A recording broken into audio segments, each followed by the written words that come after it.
The stars looked different from here.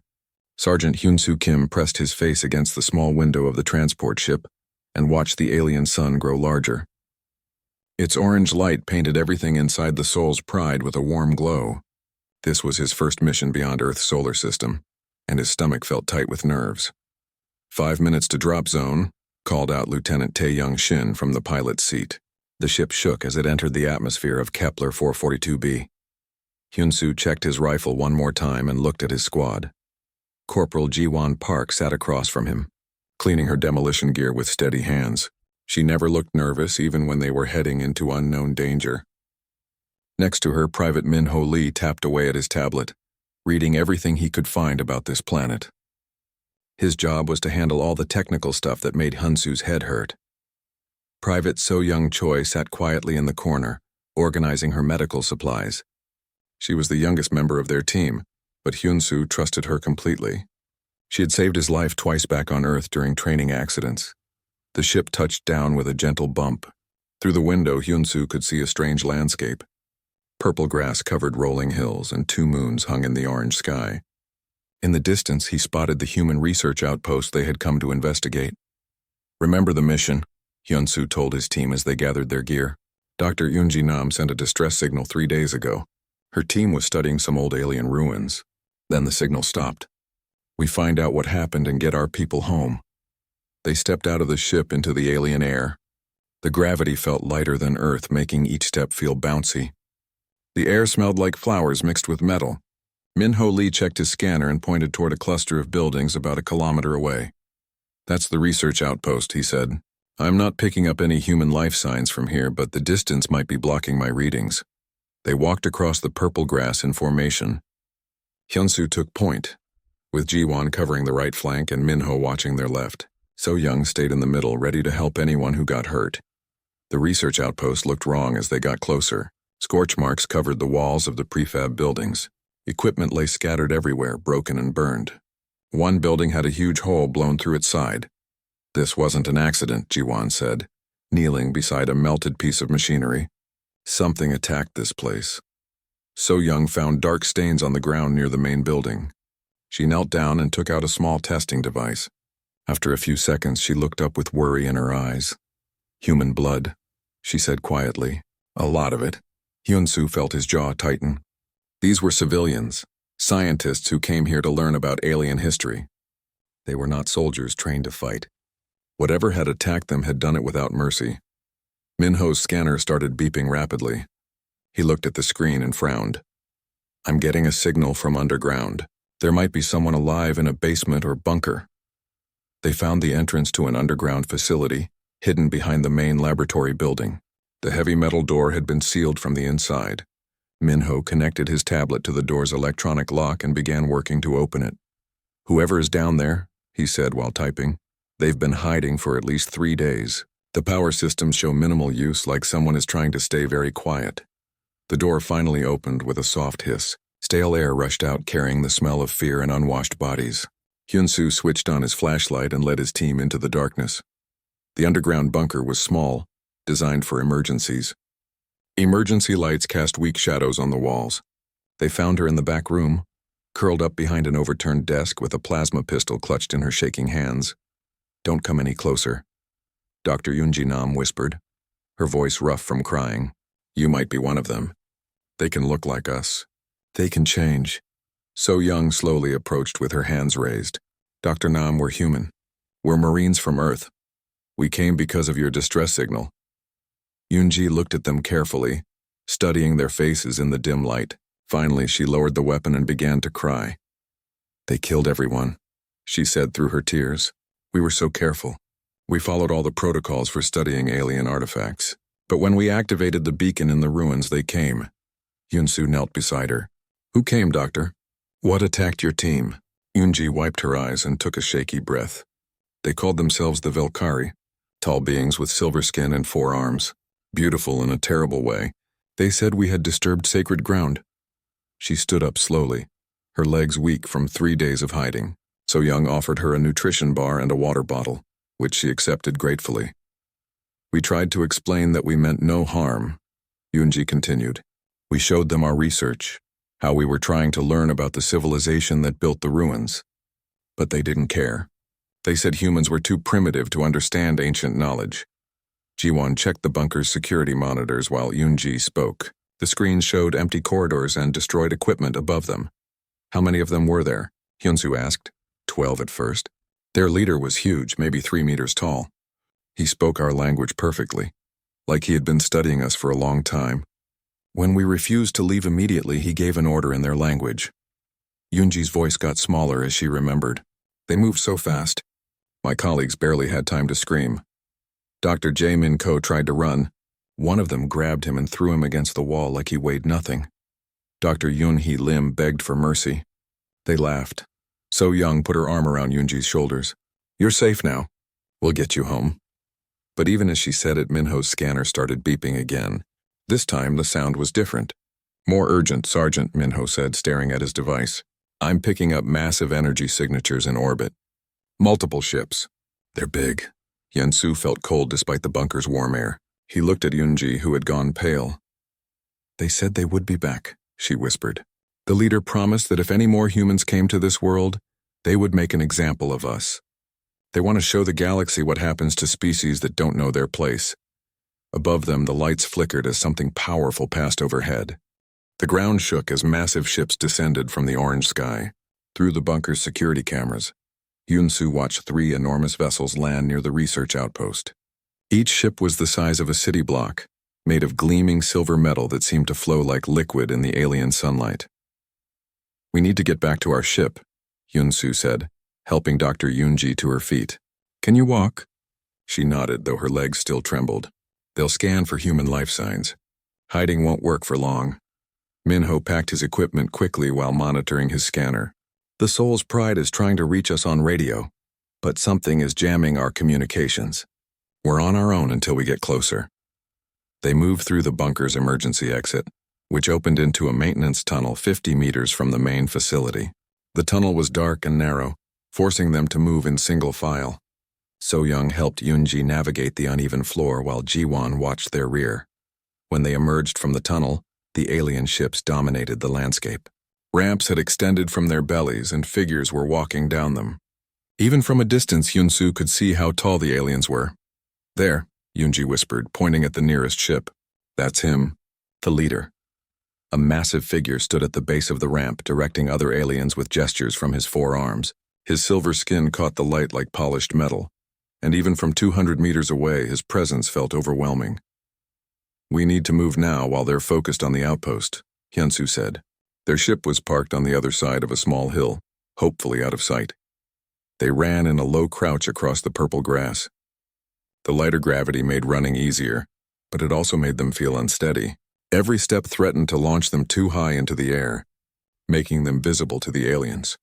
Halfway to their ship, Minho's scanner erupted in warning beeps. They've spotted us, he said, not bothering to whisper anymore. Multiple contacts moving fast in our direction. Run! Hyunsu shouted. They sprinted up the hill, no longer caring about staying hidden. Behind them, alien voices called out in a language that sounded like music mixed with grinding metal. The voices were getting closer. They reached the crest of the hill and saw their ship below. But 3 Velkari soldiers already stood between them and the Soul's Pride.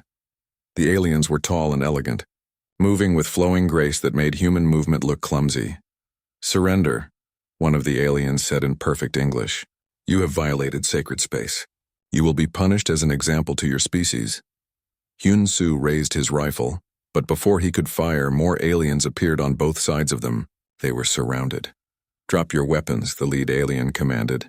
Resistance will only make your deaths more painful. Hyunsu looked at his team. Jiwon's hand moved toward her sidearm, but there were too many enemies. So-young held Dr. Yoonji protectively, while Minho clutched his scanner like it might save them. They had no choice. One by one, they placed their weapons on the ground. The lead alien made a gesture and several soldiers moved forward to collect the guns. Their 4 arms made the task quick and efficient. Up close, Hyunsu could see that their skin wasn't just silver-colored. It actually seemed to be made of living metal that rippled and flowed. Move, the lead alien ordered, pointing toward the research outpost with 2 of his arms.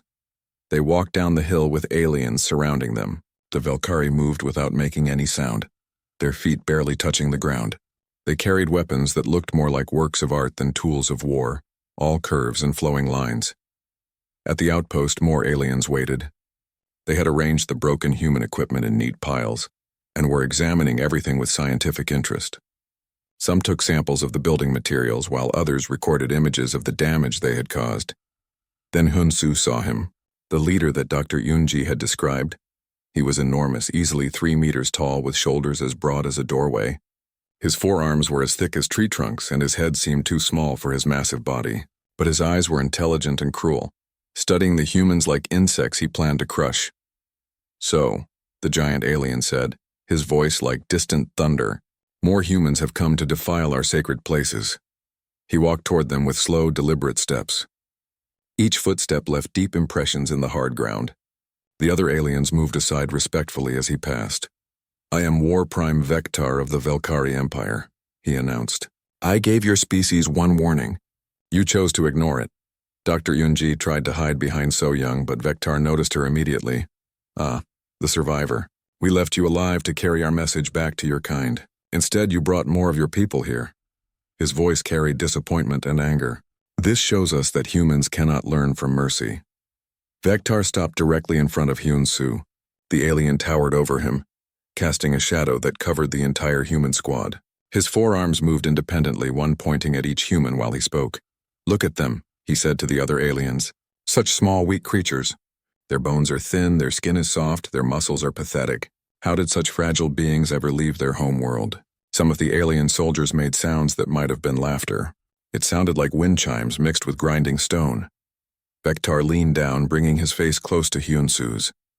His breath smelled like ozone and copper. "Your species believes it can spread across the galaxy like a plague. You think you can take whatever you want, study whatever you find, claim any world that pleases you." The War Prime straightened to his full height, all 4 arms spread wide in a gesture of dominance. "But you are nothing. Weak flesh pretending to be strong. Children playing with tools you don't understand." He looked around at the damaged research station, then back at the humans. "Your people came here with their machines and their ignorance. They thought they could unlock secrets that have been sacred for 1,000,000 years. When we showed them their mistake, they died like all weak things die, quickly and uselessly." Vectar began to pace around the human group, his footsteps making the ground tremble. "But you," he said, stopping again in front of Hyun-Soo, "you came back. This proves that humans are too stupid to understand when they are outmatched."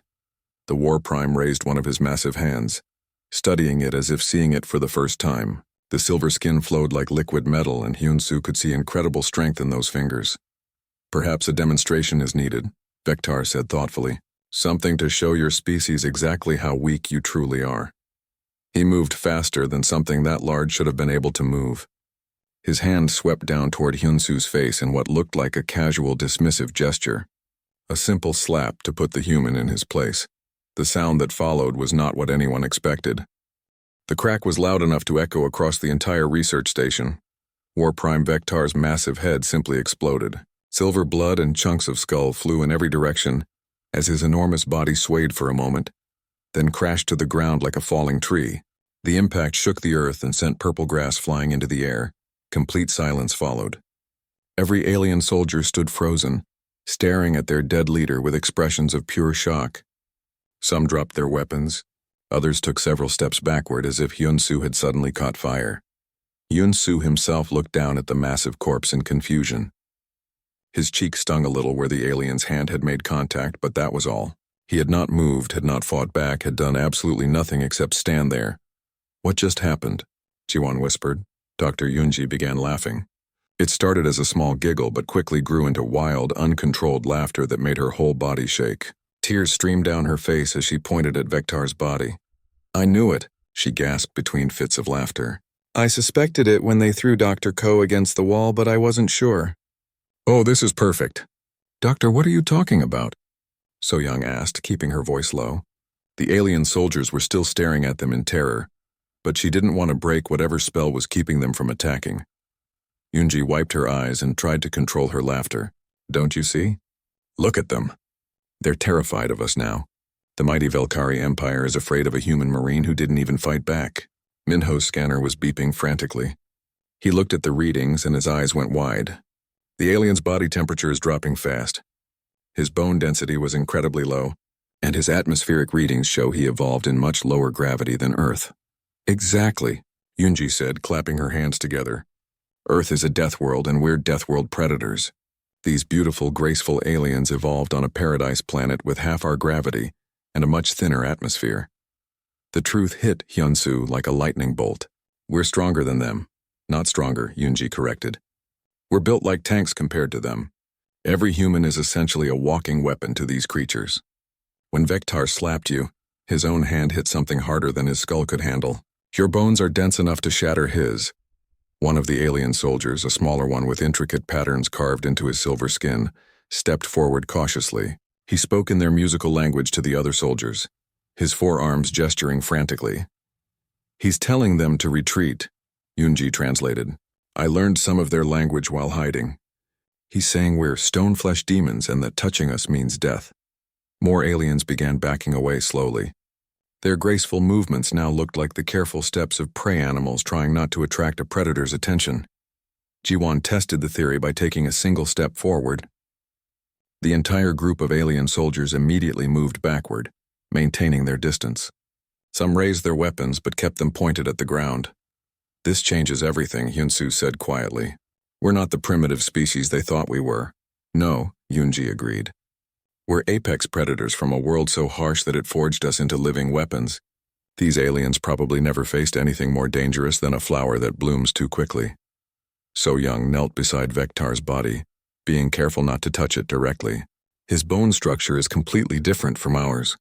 Hollow bones like a bird, but even more fragile. His muscles are long and thin, designed for grace rather than power.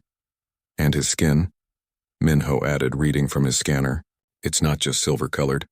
It's actually a biological metal that conducts energy and regulates temperature. Probably helps them adapt to different environments, but it makes them incredibly vulnerable to physical trauma. The smallest alien soldier suddenly dropped his weapon and ran toward one of the ships. His panic spread to the others like a disease. Within seconds, the entire group was retreating in disorder, their beautiful formation breaking apart as fear overtook training. Wait, Hyunsu called after them. We don't want to fight you. But they were already gone, sprinting across the purple grass with inhuman speed. Their forearms pumped as they ran, and they bounded through the low gravity like gazelles fleeing from lions. Jiwon picked up one of their abandoned weapons. It was surprisingly light, made of the same flowing metal as their skin. When she accidentally squeezed it too hard, the grip cracked.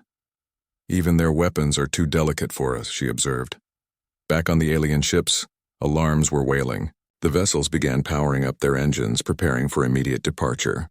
Through the transparent sections of their hulls, the humans could see aliens running in panic through the corridors. They're going to report this, Yunji said, her laughter finally under control. Word will spread through their empire that humans are unstoppable killing machines who can destroy their warriors with a touch. Minho's scanner detected energy buildups in the ship's weapon systems, but then the readings suddenly dropped. They're powering down their guns. I think they're afraid that shooting at us might not work either. Or they're afraid that if they miss, we'll get angry, Jiwon added. The first ship lifted off with a whine of exotic engines. Dirt and grass swirled in the air as it climbed rapidly toward the orange sky. The second ship followed immediately, and the third was already retracting its landing ramps. Within 5 minutes, all 3 vessels had disappeared into space, leaving behind only scorch marks on the ground and the massive corpse of War Prime Vektar. Well, Hyunsu said, looking at his team, I guess we won. We didn't just win, Yunji corrected. We accidentally started a revolution. When news of this spreads, every species oppressed by the Velkari Empire will know that their so-called unstoppable warriors can be killed by a human's casual touch. So Young was examining her hands with new eyes. All this time we thought we were the weak ones reaching out into a dangerous galaxy. But we're the dangerous ones. The irony, Yunji mused, is that Earth's harsh conditions made us this way. The high gravity, the dangerous weather, the predators, the diseases. Everything that made our world difficult also made us into beings that can survive anywhere. Minho's communications equipment suddenly crackled to life. The alien jamming had ended when their ships left. Seoul's Pride to ground team, came Lieutenant Tae Young Shin's voice. We're detecting massive alien ship movements in orbit. Multiple fleets are withdrawing from this system at maximum speed. What's your status down there? Hyun-soo picked up the radio. Mission accomplished, sir. Dr. Yoonji is safe, and we've made first contact with the Velkari Empire. What's the situation with the aliens? Are they hostile? Hyun-soo looked at Vektar's body, then at his team, then at the empty sky where 3 warships had fled in terror. Not anymore, sir. I think we might have scared them. 3 hours after the Velkari ships fled, the Soul's Pride landed next to the research outpost. Commander Tae-young Shin stepped off the ship with a full security team, expecting to find his Marines under siege. Instead, he found them calmly organizing the abandoned alien equipment while Dr. Yoonji gave them a lecture on Velkari biology. Sergeant Kim, Shin called out as he approached. Your report said you made contact with hostile aliens. Where are they? Hyun-soo gestured toward the massive corpse lying in the purple grass. That's their leader, sir. War Prime Vektar of the Velkari Empire. Shin stopped walking and stared at the body. Even dead, the alien was impressive. Its 4 arms were each longer than a human torso, and its silver skin still gleamed in the orange sunlight. How did you kill something that size? Shin asked. Did you use explosives? No, sir, Hyun-soo replied. He slapped me. The commander looked confused. He slapped you? Yes, sir. And his hand hit my face and his skull exploded. Shin looked at his sergeant for signs of injury or mental trauma. Hyun-soo appeared completely normal except for a small red mark on his left cheek. Dr. Yoonji approached with a tablet full of data. Commander Shin, we've made the most important discovery in human history. These aliens evolved on a world with 0.4 Earth gravity and an atmosphere so thin that a human couldn't breathe it without assistance. She showed him readings from Minho's scanner. Their bone density is roughly equivalent to a bird's hollow bones. Their muscle mass is designed for grace and speed in low gravity, not strength. To them, every human is essentially a walking boulder. You're saying we're naturally stronger than they are? Much stronger, So Young added, joining the conversation. I've been examining their abandoned equipment. Their tools are made of materials so light and delicate that I accidentally broke 3 of them just by picking them up normally. Commander Shin knelt beside one of the alien weapons that Ji-won had cracked. He touched it gently with one finger and a hairline fracture appeared in the metal. This is incredible, he whispered. We always assumed that any spacefaring species would be more advanced than us, more dangerous. They are more advanced, Yoonji explained. Their technology is beautiful and efficient, but they never needed to build things to withstand the kind of forces that humans deal with every day. On their world, there's no weather violent enough to require strong materials. Minho approached with more readings from his scanner. I've been analyzing the soil samples from around their ships. Their homeworld has no tectonic activity, no volcanic eruptions, no major storms. It's essentially a perfect paradise where nothing ever breaks. While Earth, Ji-won said with a grin, is a ball of rock that's constantly trying to kill everything on it. Earthquakes, hurricanes, predators, diseases. We evolved to survive in hell, and that made us unstoppable everywhere else. Commander Shin stood up and looked at his people with new understanding. So when this alien tried to demonstrate our weakness by slapping Sergeant Kim, he essentially punched a brick wall with his bare hand. Hyun-soo finished. The impact killed him instantly. Sir, Minho said, checking his long-range scanners. I'm detecting multiple alien fleets throughout this star system. They're all withdrawing at maximum speed, and I'm picking up massive amounts of radio chatter between their ships. Can you translate any of it? Dr. Yoonji nodded. I learned enough of their language while hiding to understand the basics. They're calling us stoneflesh and bone breakers. They're warning each other that humans can kill Velkari warriors just by touching them. The panic is spreading faster than their ships can travel, Minho added. They're sending quantum communications to other star systems, broadcasting warnings about humanity across their empire. Commander Shin realized the magnitude of what had happened. This isn't just first contact anymore. We've accidentally declared war on their entire empire. Not war, Yoonji corrected. We've shown them that war with humanity would be suicide. Look at their reaction. They're not preparing to attack us. They're running away as fast as they can. So Young was monitoring the alien radio frequencies with a translation program. Commander, you need to hear this. They're not just warning about humans being dangerous. They're calling us the Devourers and the ending of worlds. They think we're an unstoppable plague that will consume the galaxy. But we're not, Jiwon protested. "We came here to rescue our people and learn about alien ruins. We never wanted to hurt anyone." "It doesn't matter what we wanted," Hyunsu said quietly. "What matters is what we can do. And apparently what we can do is kill their strongest warriors without even trying." The implications were staggering. Every human alive was potentially lethal to the galaxy's supposedly dominant military force. A child playing tag could accidentally kill a Velkari soldier. A friendly handshake could be an execution. "Sir," Minho called out urgently, "I'm detecting new signals. Multiple species are broadcasting toward human space." The Velkari weren't the only ones listening to our communications. "What kind of broadcasts?" Commander Shin asked. "Requests for contact. Pleas for protection. It looks like dozens of alien species were oppressed by the Velkari Empire, and now they're all trying to reach out to humanity." Dr. Yoonji pulled up a star map on her tablet. The Velkari controlled over 200 systems. They used their physical superiority to dominate weaker species, demanding tribute and taking whatever resources they wanted. And now those weaker species think humans can protect them from the Velkari, So Young realized. "More than that," Yoonji said. "They're right. Any human settlement would be completely safe from Velkari attack. Our mere presence would be enough to keep them away." Commander Shin activated his communications equipment and contacted Earth Command. The conversation lasted over an hour, with multiple high-ranking officials joining the call. Finally, he closed the channel and turned to his team. "Orders from Earth Command," he announced. "We're to establish a permanent research station here and begin diplomatic contact with all alien species in this region. The United Earth Government wants to understand the full scope of our biological advantages." "And the Velkari?"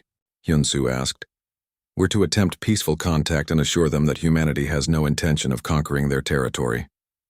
But we're also to make it clear that we will protect any species that requests our help." Jiwon laughed. "So we accidentally became the galaxy's police force." "It's better than being the galaxy's victims," So Young pointed out.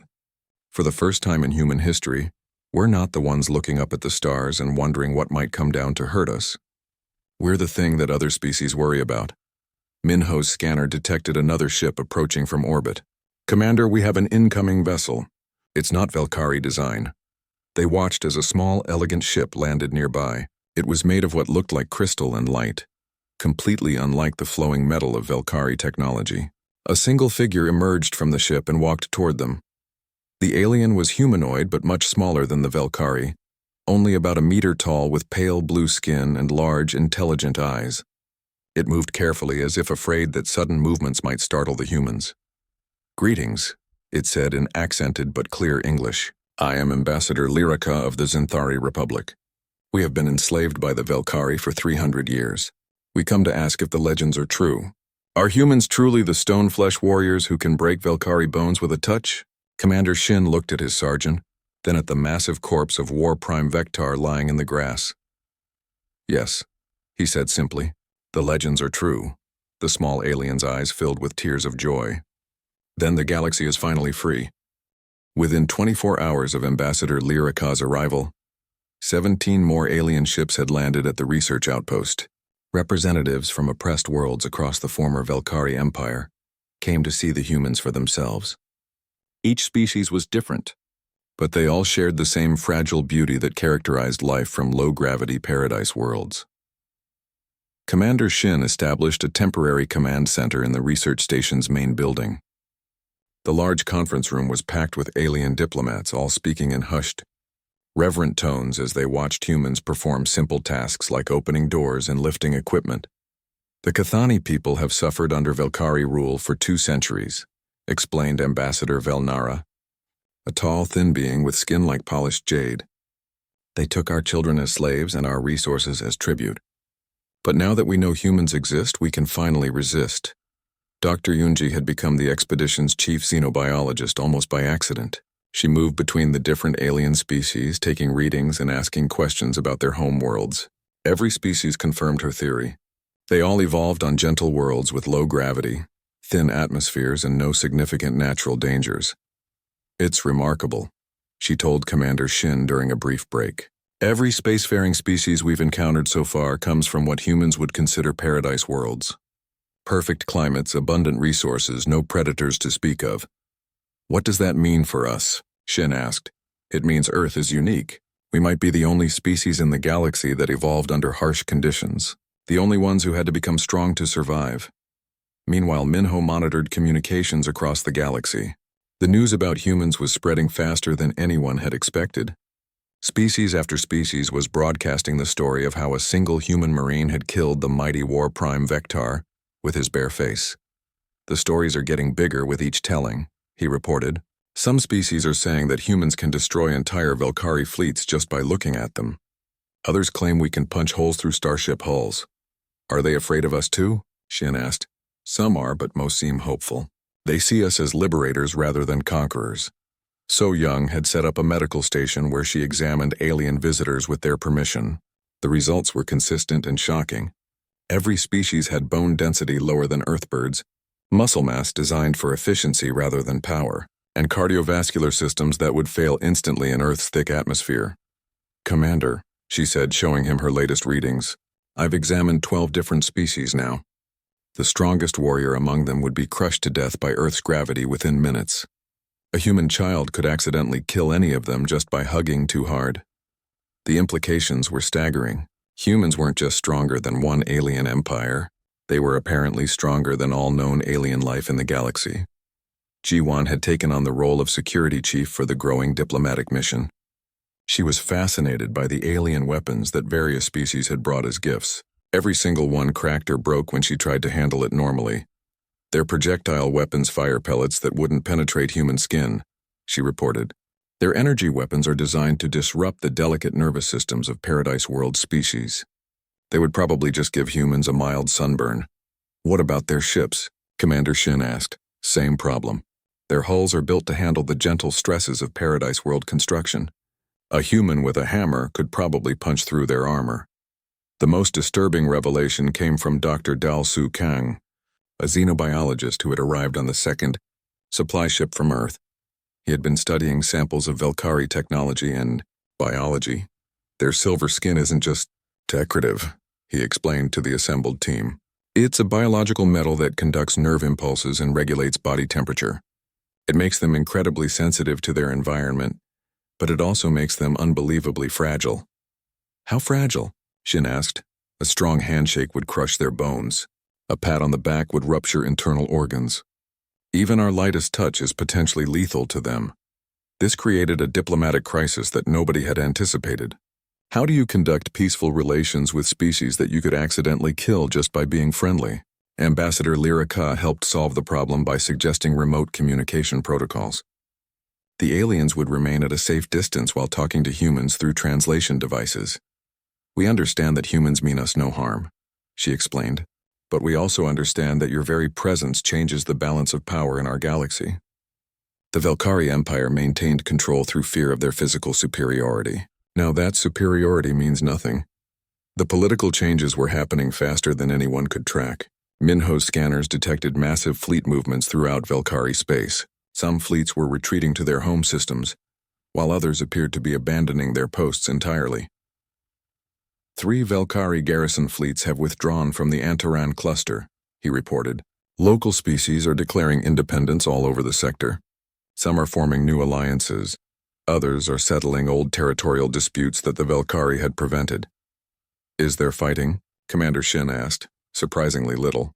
Most species seem more interested in celebrating their freedom than in fighting each other. The Velkari were apparently very good at keeping everyone else afraid of each other. Dr. Yunji discovered something even more significant when she analyzed the genetic samples that various species had provided. Every single one showed signs of genetic engineering from millions of years ago. They're all artificial, she announced to the stunned assembly.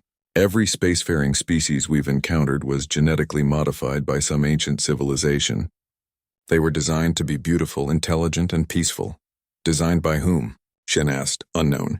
But whoever did it created a galaxy full of gentle, artistic species that could never threaten their creators.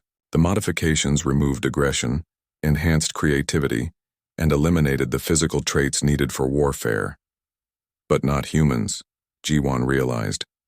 Humans evolved naturally on a death world. We weren't modified by anyone. We're what intelligent life looks like when it has to fight for survival. This revelation had profound implications. Humanity wasn't just physically superior to other species. They were the galaxy's only natural warriors. In a cosmos full of engineered peace lovers, Ambassador Velnara approached Commander Shin with a request that would change everything. The Cathani Republic formally requests that humanity establish a protection treaty with our worlds, she said. We will provide you with advanced technology and scientific knowledge. In return, we ask only that you maintain a human presence in our space to deter Velkari aggression. Similar requests came from every other species present. Within hours, Commander Shin found himself negotiating treaties that would place human outposts throughout the galaxy. Sir, Minho called out urgently, I'm detecting a massive quantum communication array activating in the Velkari home system. They're broadcasting on all frequencies. The translation came through moments later. It was a message from the Velkari High Council to all species in the galaxy. The Velkari Empire hereby renounces all territorial claims beyond our home system. We withdraw from all occupied worlds and release all subject species from tribute obligations. We formally recognize the sovereignty of all independent worlds and pledge to avoid contact with the human species. It was a complete surrender. The galaxy's most powerful empire had collapsed in less than 2 days, brought down by a single accidental slap. What do we do now? So Young asked. Commander Shin looked around at the alien ambassadors, all watching him hopefully. Then he looked at his small team of Marines who had accidentally become the galaxy's liberators. We go home and tell Earth Command that we're going to need a much bigger space fleet. 6 months after the incident at Kepler 442b, Sergeant Hyun-Soo Kim stood in the United Earth Council chambers on Luna Station. The man who had accidentally killed War Prime Vectar, with his face now wore the uniform of a captain and carried the Congressional Medal of Honor. The ceremony was being broadcast across human space into dozens of alien worlds. Captain Kim, President Sarah Chen said as she pinned another medal to his chest, your actions have fundamentally changed humanity's place in the galaxy. You have shown that our species possesses qualities that we never fully understood. Hyun-Soo still felt uncomfortable with all the attention. He had not set out to become a hero or to reshape galactic politics. He had just been trying to rescue a scientist and do his job. In the audience, his original team watched with pride. Corporal Ji-Won Park, now Lieutenant Park, commanded her own marine company aboard the UES Busan Defender. Private Min-Ho Lee had been promoted to lieutenant and served as the chief technical officer for the new Xenological Research Division. Private So-Young Choi, now Captain Choi, ran the alien medical research program that had revolutionized human understanding of galactic biology.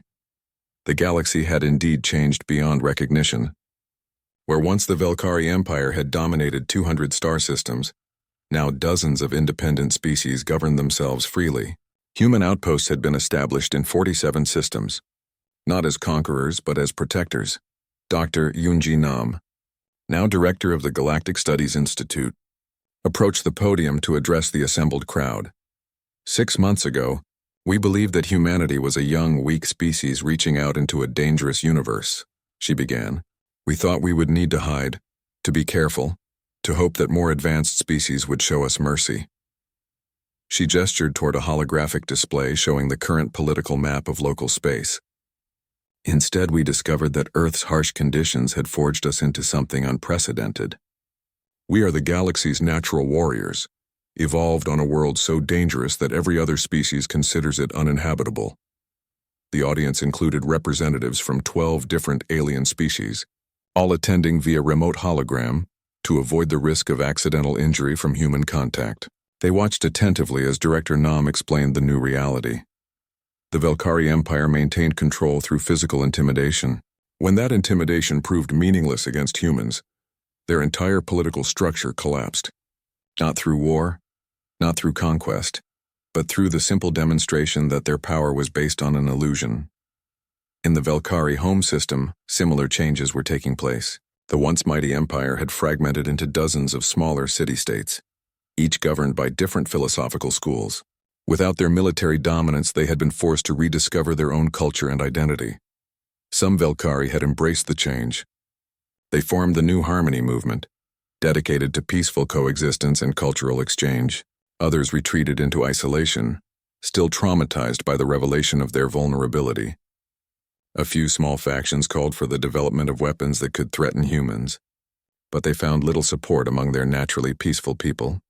Captain Hyun-Soo Kim received regular reports from human outposts across the galaxy. The news was consistently positive. Crime rates in human-protected systems had dropped to nearly zero. Trade between species had increased dramatically as the fear of Velkari raids disappeared. Several species had formed new alliances and were working together on scientific projects for the first time in centuries. The Antaran cluster has declared itself a demilitarized zone, reported Commander Tae-young Shin, now Admiral Shin of the Third Fleet. 17 species have signed the Mutual Defense Treaty.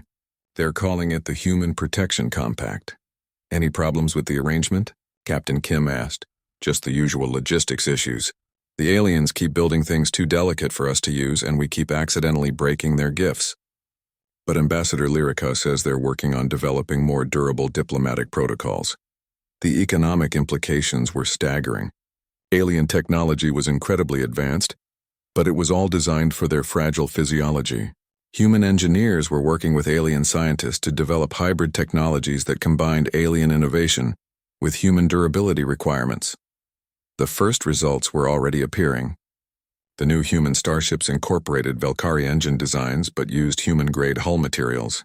They were faster than any previous human vessel, but could still withstand the stresses of combat or emergency maneuvers. The UES Daigu's Pride will launch next month, Admiral Shin reported. It's the first of the new Defender-class ships. Captain Kim, you'll be commanding her on the maiden voyage to the Outer Rim. Captain Kim nodded. The Outer Rim was where new alien species were still being discovered. Many of them had never encountered humans before and often requested contact after hearing stories about the liberation of Velkari space. Dr. So-Young Choi approached with her latest medical research findings. Captain, we've completed the comparative biology study of all 43 known intelligent species. The results are remarkable. She showed him a holographic chart displaying bone density, muscle mass, and cardiovascular capacity across species. Humans appeared as a massive spike on the graph, completely separate from all other entries. The strongest alien warrior has roughly 1/10 the physical capability of an average human child, she explained. Even our elderly or disabled populations are physically superior to their elite soldiers. What about their technology advantages? Kim asked. Significant, but not in ways that matter for survival. They have beautiful art, incredible music, advanced mathematics, and elegant engineering. But they never developed anything designed to hurt other living beings. Lieutenant Minho Lee joined the conversation with his analysis of alien communication networks. Captain, we've detected over 200 previously unknown species trying to establish contact with Earth. Word about humanity is spreading faster than our ships can travel. Are they all requesting protection? Most are, but some are just curious. A few species are offering to share their knowledge in exchange for the simple right to say they have human friends. Apparently, having human allies is becoming the galaxy's ultimate status symbol. The philosophical implications troubled some humans. Captain Kim had spent many sleepless nights wondering if humanity was becoming the very thing they had once feared. Were they the galactic bullies now, using their strength to impose their will on weaker species? But every report from the protected worlds told the same story. Crime had disappeared, trade was flourishing, and artistic expression was reaching new heights as species no longer lived in fear. The humans were not oppressing anyone. They were simply existing, and their mere presence was enough to keep the peace. Ambassador Lyrica had explained it during one of their diplomatic sessions. Humans do not need to threaten violence to maintain order. Everyone knows that you could end any conflict instantly if you chose to. That knowledge alone prevents most conflicts from starting. But what if we're not there to stop a real threat? Kim had asked. Then the threatened species calls for human help and help arrives. The galaxy has never known such security. Captain Kim walked to the observation deck of Luna Station and looked out at the stars. Dozens of ships were visible in Earth orbit, some human and others of alien design. The aliens could not visit Earth's surface due to the crushing gravity and thick atmosphere, but they maintained embassies in the orbital stations. Lieutenant Jiwon Park joined him at the window. Strange to think that 6 months ago we were just Marines on a rescue mission. Are you happy with how things turned out? Kim asked. She considered the question carefully. I miss the simplicity of it.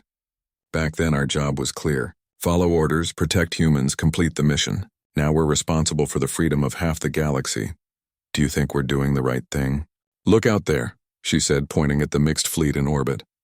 6 months ago, those alien ships would have been hiding in their home systems, afraid to travel because of Velkari raiders. Now they're here by choice, working with us to build something better. Captain Kim received a communication alert on his personal device. It was from the Outer Rim, where the exploration ship UES Soul's Pride had made contact with a new species called the Mora. Captain, came the voice of Lieutenant Dalsu Kang. The Mora are requesting immediate human protection. They say a Velkari splinter group called the Purists is demanding tribute and threatening to attack their homeworld. What's our response time to their system? Kim asked. 18 hours at maximum burn. Set course immediately. Full diplomatic contact protocols. As he gave the orders, Captain Kim realized that this was what humanity had become.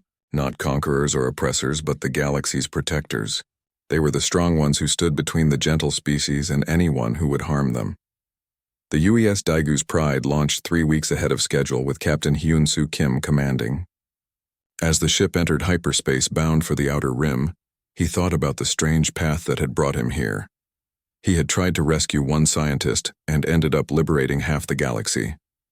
He had been slapped by an alien warlord and accidentally became the most famous human in known space. It was not the career he had planned, but it was the one. 1 year after the Kepler 442b incident, the galaxy had settled into what historians would later call the Great Peace. Captain Hyun-Soo Kim stood on the bridge of the UES Daigu's Pride as it approached the Mora homeworld, where a crisis was unfolding that would test everything humanity had learned about their role as galactic protectors. The Mora were a delicate species that looked like living crystals. Their bodies were transparent and beautiful, but so fragile that even their own planet's gentle breeze could injure them. They had created magnificent floating cities that drifted through their atmosphere like jeweled clouds. Captain, reported Lieutenant Min-Ho Lee from his station, the Mora government is requesting immediate assistance. A Velkari splinter group called the Death's Hand Brotherhood has occupied their primary mining station and is demanding tribute in rare minerals. This was different from previous incidents.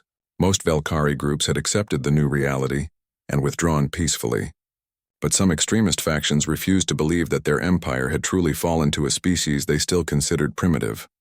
How many Velkari ships are we dealing with? Kim asked. 3 heavy cruisers and a battleship. They're using older military designs from before the empire collapsed. The ships look like they've been modified with additional armor and weapons. Lieutenant Ji-Won Park studied the tactical display. They're trying to prove that Velkari military might can still triumph over human strength. This isn't just about tribute. They want to show the galaxy that the old empire can rise again. Dr. So-Young Choi, now serving as the ship's chief medical officer and xenobiologist, analyzed the Mora biological data. Captain, the Mora are even more fragile than most species we've encountered. Their crystal-based physiology means they'll shatter if exposed to any significant vibration or pressure change. Can they evacuate the mining station? Negative. The station's life support systems are specifically designed for their unique requirements. Moving them would be like trying to relocate soap bubbles in a hurricane. Ambassador Lyrica joined the bridge via holographic communication from her ship, which followed at a safe distance. The Zenthari Republic had become humanity's closest allies and often served as diplomatic intermediaries. Captain Kim, she said, the Death's Hand Brotherhood has made their intentions clear. They plan to execute half the Mora population as an example to any species that has allied with humans. They believe this will terrify other worlds into rejecting human protection. The implications were serious. If the Velkari extremists succeeded, it would shatter the confidence that had allowed the new galactic order to flourish. Other species might decide that human protection was not reliable, leading to chaos and the possible return of the old empire. What's their leader demanding? Kim asked. Complete human withdrawal from this star system and formal recognition that the Velkari Empire still holds authority over all former subject worlds. Lieutenant Dalsu Kang, the ship's science officer, provided additional intelligence. Captain, our long-range scanners indicate that several other Velkari extremist groups are watching this situation. If the Death's Hand succeeds, we could see similar attacks across the galaxy. Kim realized that this was the moment that would define humanity's future role. They could no longer rely on their reputation alone. The galaxy was watching to see if humans would actually fight to protect their allies. "Open a channel to the Velkari ships," he ordered. The main screen showed the bridge of the Velkari battleship. The figure that appeared was smaller than War Prime Vector had been, but his silver skin was scarred, and his eyes burned with fanatical determination. "I am War Commander Zelvek of the Death's Hand Brotherhood," the alien announced.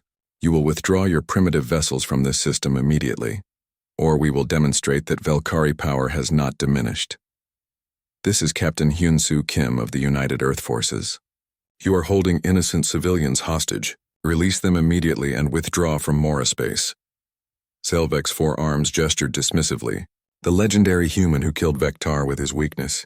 Your reputation is built on lies and fear. Today the galaxy will learn that humans bleed and die like any other species. Commander, these people have done nothing to harm you. They're not soldiers or threats. They're artists and scientists. They are subjects of the Velkari Empire who forgot their place. You will witness their punishment and carry word of it back to your pathetic world." The transmission ended abruptly. Kim turned to his tactical officer. "Lieutenant Park, what are our options?" "The Mora mining station is inside the Velkari defensive formation. We can't attack the enemy ships without risking damage to the station that would kill the hostages. The Velkari know this," Ambassador Lyrica observed. "They've positioned themselves specifically to prevent human intervention. They believe our concern for innocent life makes us weak." Lieutenant Lee reported from communications. "Captain, I'm receiving messages from over 30 species across the galaxy. They're all watching to see how we handle this situation. The outcome will determine whether other worlds continue to trust human protection." Kim studied the tactical display, looking for any option that would save the Mora without playing into the Velkari extremists' hands. The enemy had chosen their position perfectly, using the hostages as human shields while preparing to broadcast their victory across the galaxy. "Dr. Choi," he said finally, "how long can the Mora survive if their station's life support fails?" "Less than an hour in their current environment. But Captain, any weapon discharge near the station would create vibrations that would shatter their crystal bodies instantly. What if we could get aboard their station? Direct human intervention?" Lieutenant Park shook her head. "The Velkari would detect any shuttle approach and destroy it before we could reach the station. Their ships have the station completely surrounded." Kim walked to the forward viewport and looked at the distant sparkle of lights that marked the Mora mining station. Somewhere inside that facility, hundreds of innocent beings waited for rescue or death. The decision he made in the next few minutes would echo across the galaxy for generations. "Lieutenant Lee," he said quietly, "patch me through to Earth Command. Priority Alpha encryption." The conversation with Admiral Chen lasted only 5 minutes, but it changed everything. When Kim closed the channel, his expression was grim but determined. "New orders from Earth Command," he announced to his crew. "We are authorized to use any means necessary to protect Allied civilians." The gloves are off. "Captain," Lieutenant Park said carefully, "what exactly are you planning? The Velkari think they understand human capabilities because they've seen our physical strength. But they've never seen what we can do when we're truly angry." He turned to address the entire bridge crew. "For the past year, we've been careful to avoid conflict, to prove that humans are protectors rather than conquerors. But sometimes protection requires more than just presence. Sometimes it requires action." Lieutenant Lee looked up from his station. "Captain, the Velkari commander is broadcasting across all frequencies. He's announcing the execution of the first group of Mora hostages. 20 beings will die in 1 hour unless we withdraw. Then we have 1 hour to remind the galaxy why the Velkari Empire fell in the first place." Kim activated the ship's internal communication system. "All hands, this is the captain. We are about to engage in combat to protect innocent civilians. This will be the first time humans have fought an active space battle since achieving interstellar travel. What we do today will be remembered by every species in the galaxy." He paused, looking around at his crew. These were the same people who had accidentally triggered the collapse of an empire. Now they would deliberately fight to preserve the peace that collapse had created. The enemy believes that human strength is limited to physical superiority. Today, we show them that human strength includes the courage to fight when fighting is the only option left. The UES Daegu's Pride began powering up its weapon systems. Across the galaxy, millions of beings watched their sensors and communication networks, waiting to see if the legendary human protectors would prove themselves in battle. War Commander Zelvek was about to learn that killing War Prime Vektar had been an accident. What happened next would be very much on purpose.